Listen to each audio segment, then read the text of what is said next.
balobaki bosoloté. Quelques jours après, badumisi article Moussousou, toujours na schéma ya kobuka lukuta. Oh, mokonzi ya mboka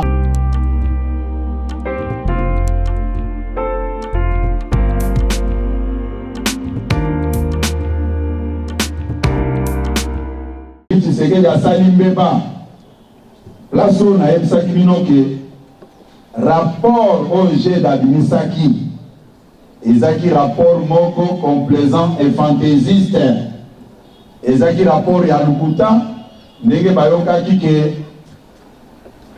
haute autorité ya droit de l'homme azoya na mboka na biso moyennant une somme d'argent ils sont allés rédiger ces rapports nuitamment pour ternir l'image du chef de l'État. Yango naza kozongela lisusu mokonzi agère oya salaki rapport na bidon et je qualifie de rapport bidon qu'ils viennent nous prouver noir sur blanc que tout ce qui incrimine le chef de l'État est justifiable. Qu'ils viennent me prouver Apola Sakango ata mokolo moko te même ceux qui te pèsent inané 37 ans dans l'opposition, ce n'était pas une mince affaire. Je l'ai toujours dit que nous, dans l'opposition, nous savons comment est-ce qu'on peut pousser un régime à la faute. Ceux qui basent à pousser à apprendre comment pousser à la faute, en tout cas, parce qu'on a une tâche très difficile et qu'on va la gâter. IDPS viva! IDPS viva! Nalobi Awa.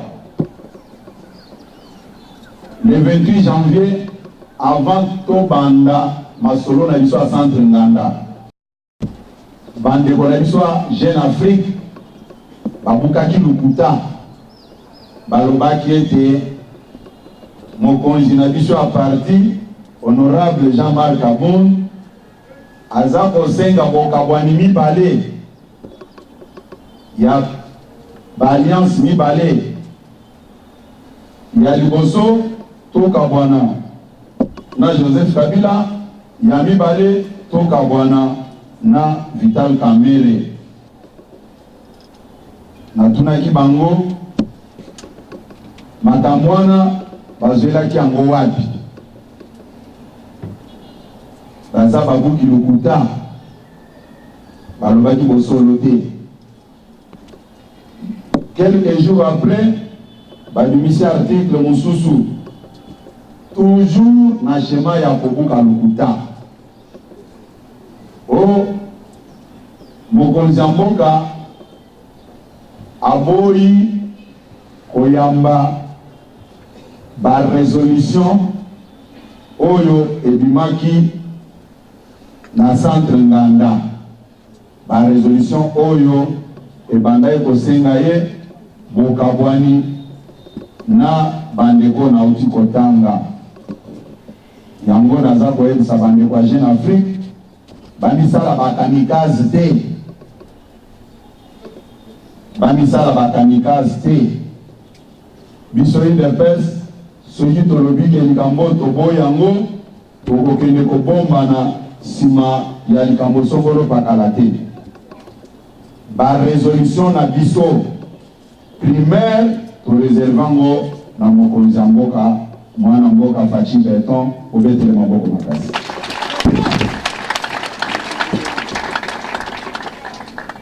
Eloko epesi koyimayima ezani biso toza parti politique, famille politique ya mokonzi ya mboka. Biso tozokutana na petit peuple. Petit peuple azosolola na biso. Biso toza koyoka. Toza ko se rendre compte que situation toza kokende eza ya kozangisa biso moyen ya ko présenter bilan na biso pour Mokonzambo Kanda Kozala na bilan à présenter. Et ça fait que non, au nom d'une coalition quelconque, nous t'attendons que non, je prends votre place pour présenter le bilan d'Enge Mokonayo. Jamais, jamais. Et Bele, Bakowanga Nae, Ndenge, Pierre, Awanganaki Jésus. Bandeko tozana bango na alliance naza koyebisa bango boye bamona biso babolole te bamona biso babolole te nakanisi ces derniers temps bomoninga naza kokende koluka bandeko na biso nyonso oyo balongwaki pour des raisons quelconque na kati na biso message nanga eza moko biso UDPS tokoki jamais ko se comporter comme ba compagnon ya Mzee Laurent Désiré Kabila parce que tango bayaki na pouvoir na Kinshasa ba réfléchissaki te comment conserver leur pouvoir. Fini la récréation. Nous avons longuement parlé avec tous les enfants de l'UDPS. Nous nous sommes rendus compte que nous avons passé toute une année dans des futilités et laissé la place aux non concernés qui n'ont jamais versé le sang pour ce pouvoir. C'est la raison pour laquelle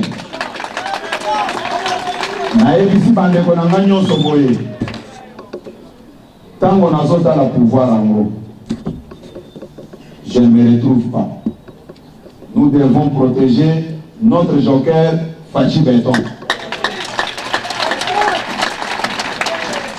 Nous devons mettre de côté toutes nos divergences, regarder dans une même direction pour soutenir le chef de l'État qu'on veut à tout prix prendre en otage en dehors de sa famille politique pour permettre l'Oguana de soutenir.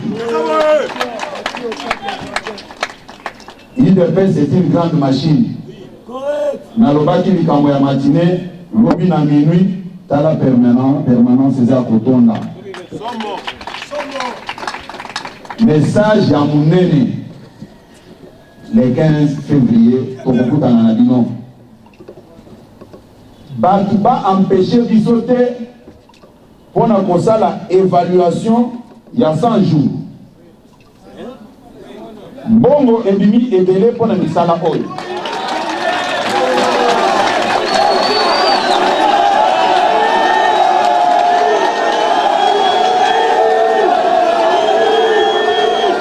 UDPS viva. Nazako no baboye. Moutou attend mon côté à empêcher UDPS pour asa la évaluation ya makambo etali 100 jours.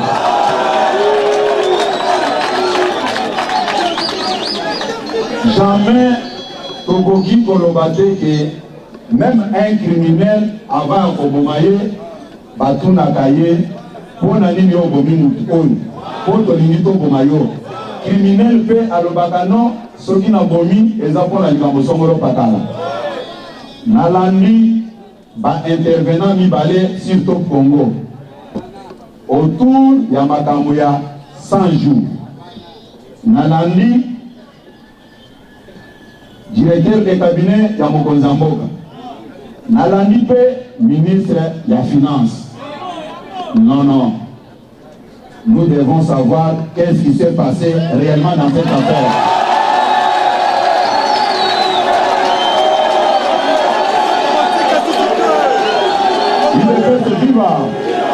UDPS viva. Nalobi ba résolution wana. Tosala ki ango biso ba tovanda na liberté wate. Tosangisa ki batu nyonso amayele. Comment expliquer après une année il y a lancement il y a des travaux Zamba Lobi, vous êtes dans la distraction. Ceux qui ont qu'est-ce qui se trouve à l'intérieur?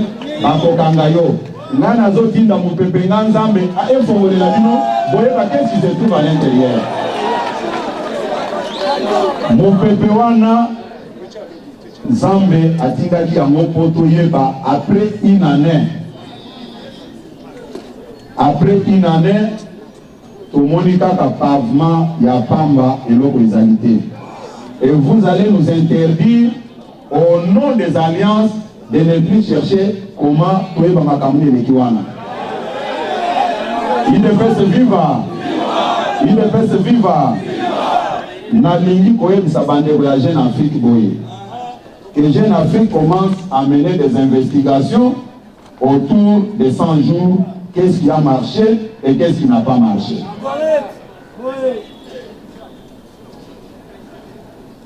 Nous avons suivi les explications des uns et des autres. Nous, en tant que famille politique et chef de l'État, nous avons un mot à dire.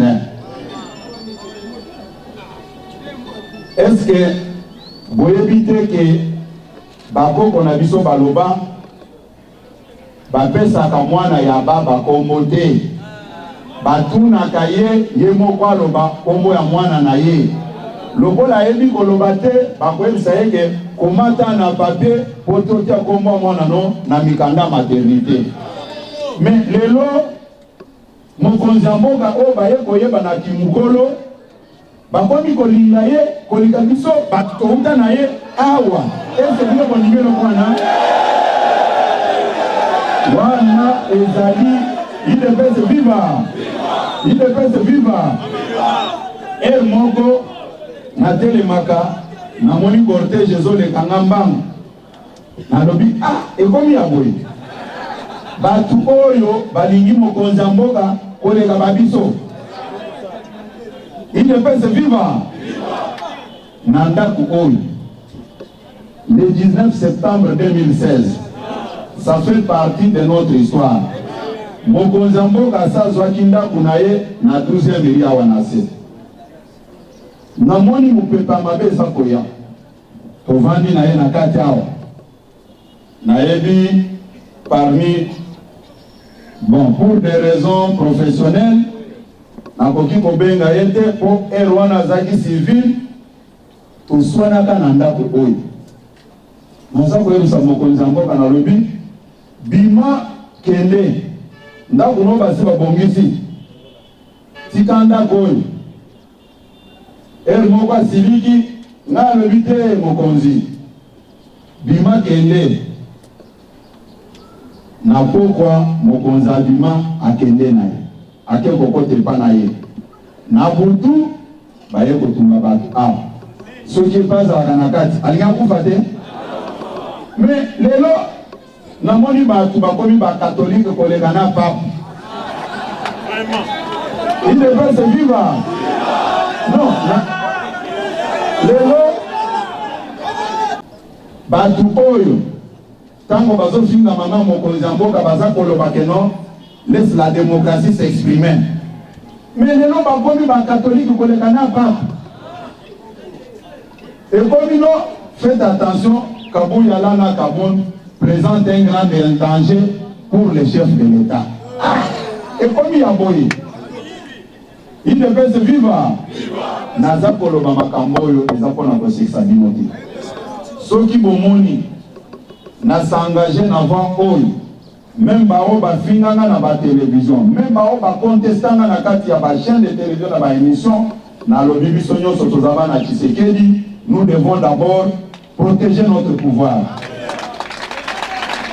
Et je suis très content et très fier puisque Bande Konabiso Nyonso va comprendre le Kowana, Balobi, monsieur le secrétaire général, il faut qu'on continue, nous devons soutenir les chefs de l'État et qu'on récupère le pouvoir dans le discours.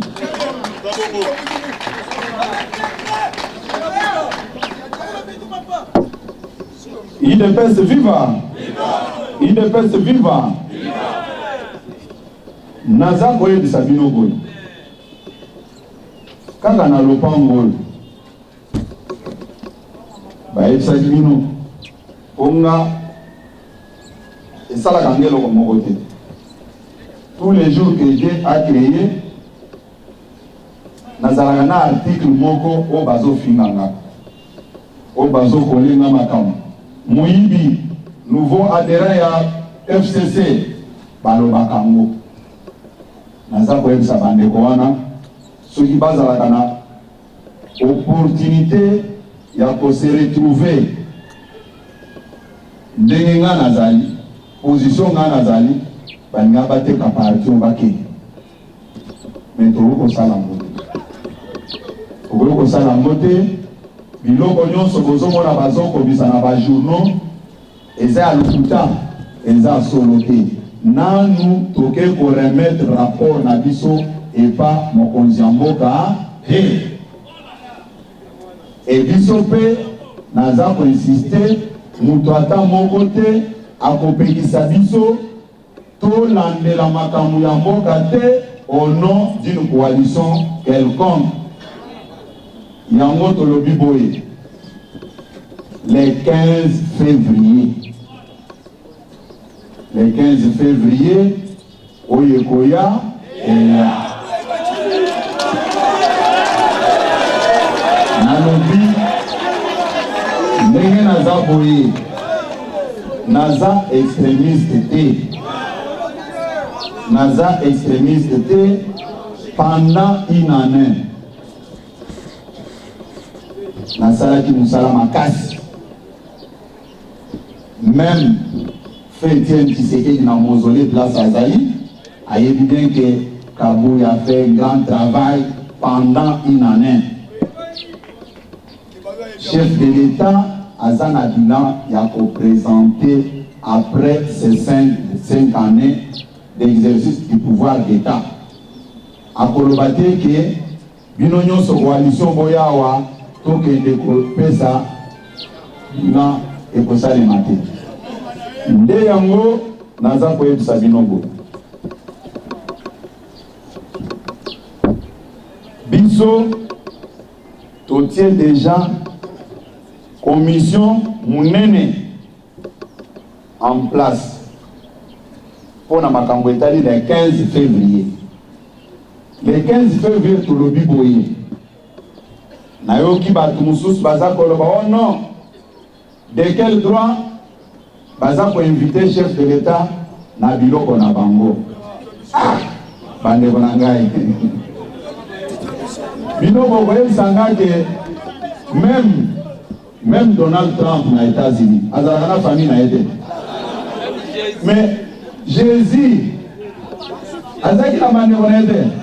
Ba Jacques na André, baza bande kwa Jésus te. Bomonaki awo. Tango nzoto a papa Tshisekedi yaki awo. Bomonaki te ke tokitsaka serikali biso nyonso awo tosimbi yango na mokonzi ya mboka elongo. Lelo bakomi koempêcher biso tosola sisu na mokonzi na biso te. Eza ko permettre ye akoya ko fêter na biso anniversaire ya création ya parti politique na ye. Eza boyete eza boyete naza ko informer binobo. Ba commission ebele eza ko travailler. Na bengaki bande ko biso nyonso ba parlementaire debout, ba motocycliste, ligue des jeunes, ligue des femmes, exécutif, toutes les structures du parti, même les anciens ou les Robaza n'ont pas poste de responsabilité, va travailler pour la réussite il y a le 15 février. Il faut que Kinshasa est sous contrôle, il y a Fachi Béton. Société civile, au Sololi na Bango. Balobi, biso mukolo wana, tozoya pour soutenir action faite, il y a IDPS, il y a 38e anniversaire. Balié pe à IDPS, balobi bongo. Trokani malam. Moutou ako sabinote. Au stade de Kozal occupé. Non. Match où il y a un avec club samedi wana, ba décalé yango, ezala mukolonini, ezala dimanche. C'est-à-dire samedi, stade des apôtres nabino, pour na kosala meeting nabino, tolo ba makambo nyonso oya kobomba na population baye bayango. Trokani malam. Trokani malam. Mutu ako sabinote. mutu ako sabino te. Mokonzi mboka ayebisaka biso boye. Soki pona kobima mpiaka, tobima mpiaka, me toyiba mbongo ya population te. Toyokani? Bino balakisi bino chantier moko ono, botala ba réalisation o mokonzi azotonga pona intérêt na moko, ye aponika ka ba chantier oya bino. Mais epesi motema mabe, balobi me boza ko soutenir ye boye. Bato baza ko sala. Ba entreprise eza ko sala misala wana. En tout cas, baza la surprise que IDPS et qu'on réclamait ba tête na bango tomber, balongo la bango bazon sa batu mususu. Soki ba enquête eselemi. Ba enquête eselemi. On se rend compte que balie mbongo basali musala te, place na bango kozala na makala. La comédie a trop duré. Tout est fait et planifié pour la population va vomir mokonzi mboka. Mais biso toko permettre eloko wana te. Mokonzi mboka est le chouchou de tous les peuples congolais. La preuve en est que soki tolobi kamona tongo avant 12 heures au Komona démonstration de force. Bande konabiso oya OVD, oya office de route, o bazwa kimbom, o basali musala te, naza koyebisa bango boye. Naza koyebisa bango boye. Même l'entourage du chef de l'État va profiter de l'éducation de Madame T. Nous, en tant que sa famille politique, nous allons accélérer et faire des pressions de manière à ce que la tête nous soit tombée. Nous n'allons pas nous laisser faire dans cette histoire. Ozalaki, très modéré, très courtois envers qui que ce soit, mais nous nous rendons compte que Bouzoba est le Kébélé. Mokozambo Kanda Kozanana Bina y a représenté. Quand nous étions dans l'opposition, Tobandaki compromettre Baki. Une fois arrivé au pouvoir, Tokosala Boye. Mais les lots, Tozana pouvoir. Tant il y a promesse et c'est sa ligne. Ton commune a temps, il y a représenté bilan. Donc par conséquent, nous ne pouvons pas accepter que les gens se moquent du chef de l'État. Rokani madame. Lelo binonyoso bobanda déjà qu'on s'est préparé pour le 15 février na stade de Martyrs. Rokani madame. Na limite que nga na yakite pour na likambo songolo pakala. Ezana ba makambo na boyi koloba awa.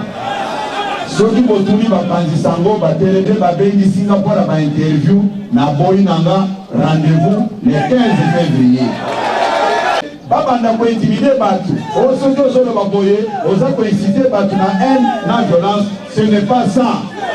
Soki ozana intimidation ko sala contre mutu, kende na miyebisa ko aza ko sala musala ya ko ternir image ya chef de l'État que yope bongisa olie batu mususu babanda ko dénoncer ango. Sinon, et la politique de 2 poids de mesures. Nabotikala ko permettre yangote. J'ai un mot à dire sur ces régimes. J'ai risqué ma vie pour ces régimes. Moutouata moko akoya ko impressionner biswawa te. Wokani malam. Awa ndenge tozali boye. Nazana institution moko IDPS tokoki jamais ko remettre en cause ou soit ko sursoir date il y a le 15 février pour une raison quelconque. Le 15 février batu nyonso ya IDPS baoyo batika kolola na bino siko ozali na création il y a l'IDPS yango tozolo melie lokola ya lingaka mingi stade yebise tozwi stade nde mpo na ye donc azanga te mutu na mutu apona entraîne